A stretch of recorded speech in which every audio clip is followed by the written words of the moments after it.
Super star Rajinikanth இப்பவும் உச்சத்துல இருக்காரு. அவர் ஜொலிக்கிறாருன்னா அதுக்கு காரணம் இதுதான்னு பிக் பி அமிதாப் பச்சன் ஒரு ரகசியத்தை சொல்லியிருக்கிறாரு. டிஜே ஞானவேலுடைய இயக்கத்துல சூப்பர் ஸ்டார் ரஜினிகாந்த், அமிதாப் பச்சன், ஃபஹத் ஃபாசில், ராணா ரகுபதி, மஞ்சு வாரியர் எல்லாம் நடிச்ச படம் தான் வேட்டையன். இது சூப்பர் ஸ்டார் ரஜினிகாந்துடைய 170வது படம். இந்த படத்தை லைக்கா நிறுவனம் பிரம்மாண்டமா தயாரிக்கிறாங்க. அனிருத் இசையமைச்சிருக்கிறாரு. அக்டோபர் 10ஆம் தேதி உலகம் முழுவதும் தமிழ், தெலுங்கு, ஹிந்தி, கன்னடம் 4 மொழிகளில் வெளியாக இருக்கு. படத்துடைய இசை வெளியீட்டு விழாக்கு பிக் பி அமிதாப் பச்சன் அவர்கள் வர முடியல.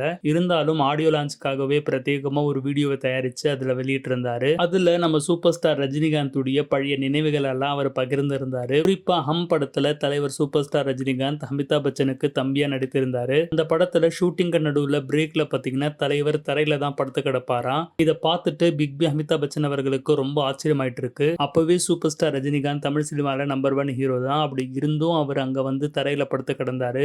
அதே எளிமையை அதே பண்பை இப்போ நான் வேட்டையன் படத்திலையும் பார்த்தேன். இந்த குணம் தான் இவரை இப்போ வரைக்கும் உச்சத்துல வச்சிருக்கு அப்படின்னு சொன்னவர். Rajinikanth is a supreme of all stars அப்படின்னு சொன்னாரு. அதாவது அவர் சாதாரண ஸ்டார் இல்ல, இருக்கிற எல்லா ஸ்டார்களுக்கும் உச்சத்துல இருக்கிற ஒரு ஸ்டார்னா அவர் தான் சூப்பர் ஸ்டார் ரஜினிகாந்த் அப்படின்னு பிக் பி அமிதாப் பச்சன் அவர்களே சொல்லிட்டாரு. அமிதாப் பச்சனுடைய இந்த கருத்தை நீங்க எப்படி பாக்குறீங்க? உங்களுடைய எண்ணங்களை கீழே பதிவிடுங்க. இந்த மாதிரியான அப்டேட்டுக்கு தொடர்ந்து சேனலை ஃபாலோ பண்ணிட்டு வாங்க.